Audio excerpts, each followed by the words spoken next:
eles finalmente então passam ao ato e matam esse pai.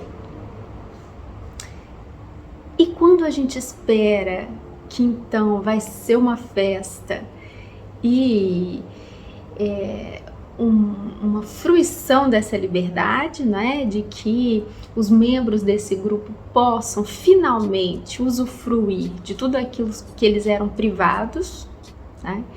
É isso que se supõe, não é? Quando mata-se aquilo que nos impede de ser feliz, vamos dizer assim, né? A ideia que se tem é que finalmente é possível ter acesso, né, a esse objeto que tanto era desejado.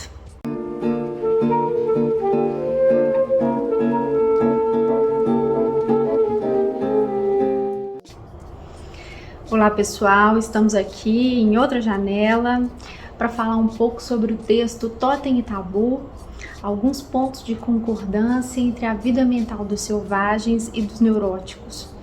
É um texto de 1913, muito importante, porque ele faz aí uma arqueologia, não é, da vida mental, tanto dos neuróticos, ou seja, dos sujeitos em sua subjetividade, como que se deu, né, esse início da lei e da moral, de um ponto de vista da civilização e do ponto de vista do sujeito também, né? Então ele faz essa articulação, não é, entre a filo e a ontogênese, e é isso que a gente vai ver um pouquinho, né? Então, por que totem e tabu, né? Como é que é o sistema totêmico? O sistema totêmico é esse em que, não é, civilizações primitivas elegiam um animal, seja ele perigoso ou inofensivo, para ser um animal sagrado, não é? Então é um animal intocável, que não se pode matar, não se pode comer, e é ele também que tem um aspecto sagrado de proteção daquele grupo, daquele clã. Em relação ao termo tabu, a gente já vê aí a contradição colocada, porque no próprio termo já tem essa ambivalência, né? Tabu pode ser considerado alguma coisa sagrada e consagrada, e também alguma coisa que é imprópria, que é inquietante, que é perigosa. Então o tabu ele traz essas duas vertentes, é o que o Freud vai trabalhar aí no segundo ensaio, né? E aí a gente vê que vários antropólogos, estudiosos vão criticar esse texto de Freud, dizendo que isso não aconteceu de fato na realidade, né? Mas é justamente, né, o Lacan, ele vai dizer desse mito de totem e tabu, ele vai colocar como um mito, e um mito de alguma coisa que, embora tenha esse aspecto de realidade psíquica, de realidade construída, é justamente por isso que toca em alguma coisa do real. Então a gente poderia contar, né, trazer aqui esse mito quase como uma história infantil e começar aí por um era uma vez, né? Então, era uma vez numa civilização antiga, né, primeva, né, uma horda que vivia aí sendo regida pelo macho dominante, né, o macho mais forte. Então esse macho, ele gozava de todos os privilégios, né, ele tinha acesso a todas as fêmeas e também as melhores comidas, né? Então todos os outros membros do grupo serviam a esse que era o líder, não é? E que era então considerado o pai totêmico, o pai que exercia esse lugar de totem, né? E que colocava suas leis caprichosas para os membros desse clã, e ele mesmo não se submetia a essas leis. As leis eram só para os membros, que eram obrigados ali a se submeter a esse pai pela via da força, né? A se privar de qualquer outro tipo de prazer. Então eles não podiam usufruir das mulheres, né? E nem das melhores comidas.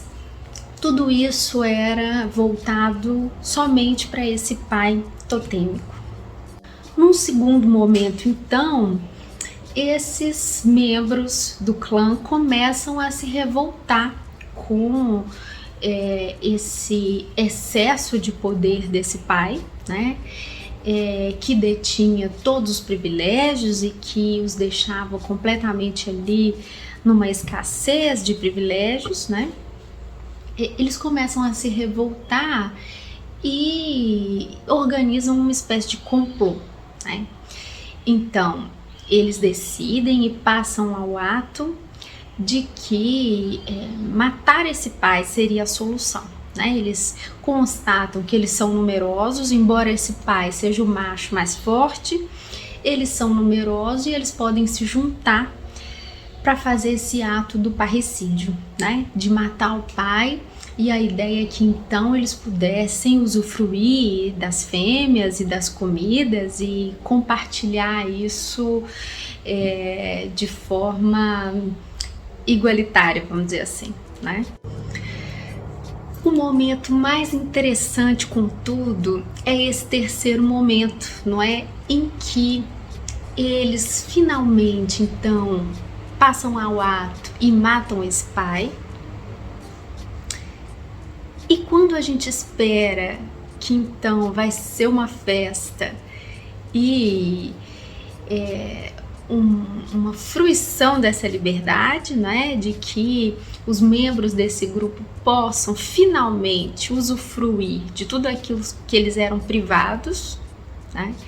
É isso que se supõe, não é? Quando mata-se aquilo que nos impede de ser feliz, vamos dizer assim, né?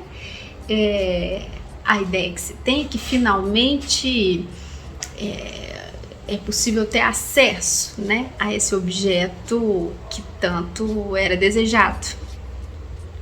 Para nossa surpresa, contudo, esses membros fazem exatamente o contrário, né?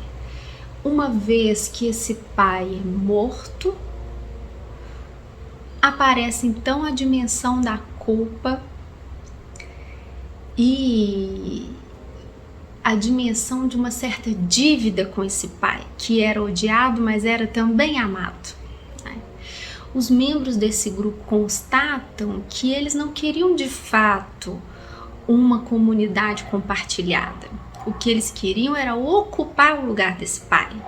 E se isso acontecesse, seria o fim da civilização, porque eles se matariam entre si. Todo esse processo acontece a partir desse ato fundador que é o crime do parricídio, né?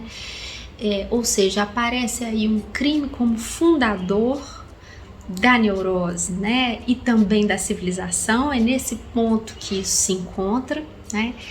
É a partir de um desejo criminoso e desse crime colocado ao ato, esse crime como uma passagem ao ato, nesse mito, não é? Porque no caso dos neuróticos isso não acontece na realidade, isso acontece apenas subjetivamente, né?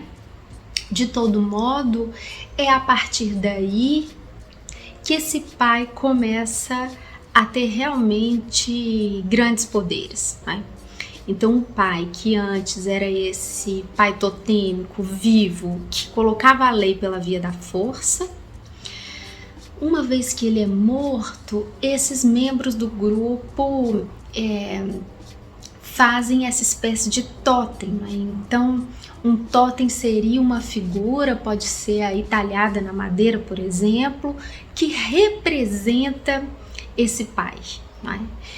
E aí é que é o mais interessante, porque se o pai vivo tinha poderes, esse totem se transforma em algo com muito mais poder sobre o grupo, né? Porque o grupo agora está imbuído de culpa e de devoção. Então eles vão oferecer as melhores comidas, não mais para o pai vivo, mas para esse totem que eles construíram, né? E movimentados pela via da culpa, né? Então eles mesmos não conseguem ter acesso às mulheres e às comidas, não é? Eles vão se sacrificar e oferecer isso ao pai agora simbólico, ao pai que eles construíram pela via do totem para conseguir reger aquele grupo, né? Então a lei, uma vez introjetada e simbólica, ela fica muito mais forte do que pela via desse pai tirânico e ditador, né? Então a gente pode perceber aí, né, que essa história tem diversas leituras. A gente pode fazer uma leitura política, não é? E pensar por que é que tanta gente suspira por um líder déspota e ditador e que use da força e da lei severa para manter a ordem, vamos dizer assim, de uma civilização, né? O Freud trabalha isso muito bem num texto posterior, que é a Psicologia das Massas e a Análise do Eu, né? Como que o ser humano tem essa necessidade de ser obediente a um pai, né? Bom, de todo modo, a gente pode fazer essa leitura também pela via da subjetividade, né? Como que a neurose é isso, não é? Que para viver em comunidade precisou abrir mão de um desejo, né? E que tá ali, a gente pode dizer que o inconsciente é isso, não é? É o sujeito servir a um outro que ele supõe, né? Então, cada um de nós, com o nosso inconsciente, com a fantasia inconsciente, cria um totem, essa suposição do que o outro quer, o que é que esse pai quer para que a gente possa servi-lo, né? E passa a vida se sacrificando e servindo a esse outro que na verdade é uma construção, né? Isso é infinito, isso é exaustivo justamente porque esse pai está morto, né? E é justamente porque ele está morto que ele tem efeitos tão catastróficos para o sujeito, né? Porque justamente é uma construção que não é possível. Bom, uma vez que se tem um pai real, é possível discordar, é possível que esse pai apresente falhas, né? Uma vez que se tem um pai completamente imaginado, ele ocupa esse lugar de perfeição. É então que o Lacan vai dizer, não é, que o objetivo de uma análise é que a gente possa subverter ao pai. Subverter ao pai não significa matar o pai, porque isso justamente a gente está vendo que o deixaria ainda mais forte, né? Subverter significa revolucionar, transformar. O Lacan vai dizer subverter o pai e fazer o uso dele, né? Quer dizer, a lei ela não está ali somente para nos privar de alguma coisa, né? Ela está também para nos possibilitar viver juntos, né? Para nos organizar. Então é preciso fazer uso dessa lei em prol de si próprio, né? Vamos dizer assim, é preciso fazer uso desse pai e do que esse pai pode transmitir enquanto universal, enquanto código social, né? Mas sem que isso seja uma submissão, né? Sem que isso seja uma escravidão a esse pai, né? Uma servidão, né? É preciso então fazer uso desse pai. E se a gente toma então o título do vídeo, Se Deus é Pai, é uma pergunta e eu devolvo para vocês a pergunta: que tipo de pai é o seu Deus?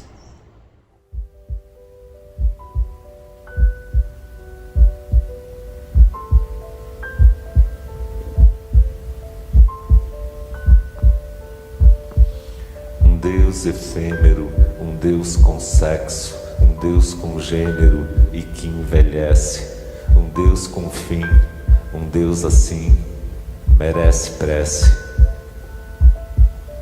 Um Deus que conta o seu segredo, um Deus que apronta, mas tem medo, um Deus que erra e recomeça, merece reza. Um Deus que sofre e que se alegra, um Deus com sorte e sem promessa, um Deus que pensa, um Deus ateu, merece crença. Um Deus talvez volúvel Deus, um Deus que ovula todo mês, um Deus que paga sua comida, merece a vida.